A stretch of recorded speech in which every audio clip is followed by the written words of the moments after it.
Hello everyone, this is doctor Akanksha Khanduja, obstetrician and gynaecologist, orchid clinic, Faridabad. Pregnancy her female के लिए बहुत ही खास समय होता है। ऐसे में एक प्रेग्नेंट महिला हर वो काम करना चाहती है जो उसके और उसके बच्चे के लिए सबसे अच्छा हो, और उसके मन में बहुत सारे सवाल भी आते हैं।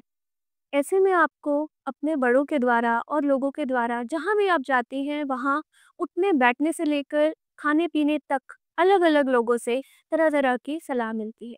इसमें से कुछ सलाह तो अपने अनुभव के आधार पर दी जाती हैं, और कुछ ऐसी होती हैं जो केवल एक मिथ्य होती हैं जिसका कोई भी वैज्ञानिक आधार नहीं है। तो ऐसे में ये जानना बहुत ज़रूरी है कि आप क्या करें और क्या ना करें ताकि आप अपने राइट डिसीजंस ले सकें और अननेसेसरीली स्ट्रेस से बच सकें। तो आइए जानते हैं प्रेगनेंसी से रिलेटेड कुछ कॉमन मिथ्स और उसके साइंटिफिक फैक्ट्स। सबसे पहला मिथ ये है कि प्रेगनेंसी में पेट के आकार से ये पता चलता है कि अंदर बेटा है या बेटी। तो ये बिल्कुल गलत है, जिसका कोई साइंटिफिक बेसिस नहीं है। आपका बेली का शेप डिपेंड करता है आपके पेट के ओरिजिनल आकार पर, फैट पर, यूट्रस की मांसपेशियों में कितनी स्ट्रेंथ है, और लास्टली बच्चे ने अंदर क्या पोजीशन ली हुई है, उस पर डिपेंड करता है। इसका जेंडर से कोई लेना देना नहीं है।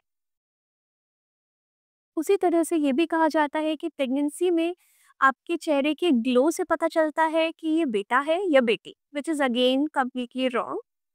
प्रेगनेंसी में ग्लो आपके हार्मोनल चेंजेस, सेकेंड ट्राइमेस्टर में जब आपकी मॉर्निंग सिकनेस कम हो जाती है, आपकी डाइट बेटर हो जाती है, आपका ब्लड सर्कुलेशन बेटर हो जाता है, उस वजह से आता है, और इसका जेंडर से कोई लेना देना नहीं है। प्रेगनेंसी में हमें 2 लोगों के लिए खाना है, which is again wrong. Pregnancy में हमें एक्स्ट्रा 300 टू 400 कैलोरीज की रिक्वायरमेंट होती है। प्रेगनेंसी में डाइट की क्वालिटी मैटर करती है, न कि क्वांटिटी। डेफिनेटली आपको प्रोटीन रिच डाइट लेनी है, फाइबर रिच डाइट लेनी है, बट इसका ये बिल्कुल भी मतलब नहीं है कि आपको डबल खाना खाना है। अगला, प्रेगनेंसी में ड्राई फ्रूट्स का सेवन सेफ नहीं है। ये क्वेश्चन कॉमनली बहुत सारी एंटीनेटल फीमेल्स के मन में आता है कि ड्राई फ्रूट्स खाने से बच्चे को नुकसान हो सकता है, ये गर्म करते हैं और इससे अबॉर्शन का खतरा हो सकता है। ये बिल्कुल गलत है। ड्राई फ्रूट्स यदि आप लिमिटेड क्वांटिटी में लेते हैं तो इसके शरीर पे और बच्चे पर बहुत सारे फ़ायदे हैं। ये फाइबर रिच होते हैं जो कि कॉन्स्टिपेशन में हेल्प करते हैं, बेबी के ब्रेन डेवलपमेंट, बोन डेवलपमेंट में हेल्प करते हैं, मॉर्निंग सिकनेस के सिम्टम्स को कम करते हैं, और इसके बहुत सारे अन्य फ़ायदे हैं। यदि आप लिमिटेड क्वांटिटी यानी 1 मुट्ठी या 100 ग्राम ड्राई फ्रूट्स का सेवन रोज़ करती हैं तो ये डेफ़िनेटली आपके और आपके बच्चे दोनों के लिए बेनिफिशियल है। अगला कॉमन मिथ ये है कि नारियल पानी पीने से और केसर लेने से बच्चा गोरा होता है, और कॉफ़ी और चाय का सेवन करने से बच्चे का रंग काला होता है। ये बिल्कुल गलत है। बच्चे का कलर सिर्फ आपके पेरेंट्स की जीन्स पे डिपेंड करता है। इसका खान-पान से कोई लेना-देना नहीं है। नारियल पानी और केसर के हेल्थ बेनिफिट्स हैं। यदि आप 2 टू 3 फ्लेक्स ऑफ केसर अच्छी क्वालिटी का डेली लेते हैं तो ये आपको क्रैम्प्स से बचने में थोड़ी मदद करता है और आपके डाइजेस्टिव सिस्टम को स्ट्रॉन्ग करता है। साथ ही नारियल पानी के बहुत सारे हेल्थ बेनिफिट्स हैं। इसमें भरपूर मात्रा में vitamins, minerals, essential fatty acids के अलावा बहुत सारे पोषक तत्व होते हैं जो आपको हेल्थ बेनिफिट देते हैं। साथ ही चाय और कॉफ़ी का सेवन आप लिमिटेड क्वांटिटी में इसलिए करें क्योंकि इसकी एक्सेस क्वांटिटी लेने से इसमें कैफीन नाम का पदार्थ होता है जो आपके बच्चे के लिए हानिकारक हो सकता है। हम में से बहुत से लोग ये सोचते हैं कि एक्सरसाइज करना प्रेगनेंसी में सेफ नहीं है। ये बिल्कुल गलत है। एक्सरसाइज आपको फिजिकली और मेंटली बिल्कुल हेल्दी रखता है। इवन हम पेशेंट्स को एक्सरसाइज करने के लिए मोटिवेट करते हैं, उन्हें एंटीनेटल योगा क्लासेस जाने के लिए मोटिवेट करते हैं।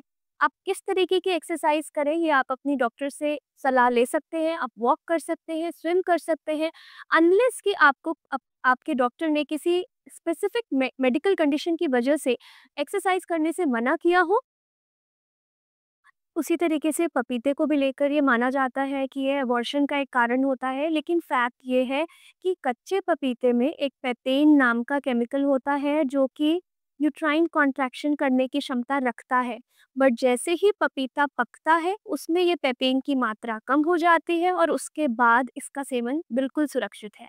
तो एक गर्भवती महिला पके हुए पपीते का पूर्ण तरीके से सेफली यूज़ कर सकती है, उसका सेवन कर सकती है। इससे आपको हार्टबर्न, कॉन्स्टिपेशन में मदद मिलती है, उल्टी से राहत मिलती है और इसके साथ ही इसके बहुत सारे हेल्थ बेनिफिट्स हैं। तो it is completely safe to take a ripe papaya during pregnancy.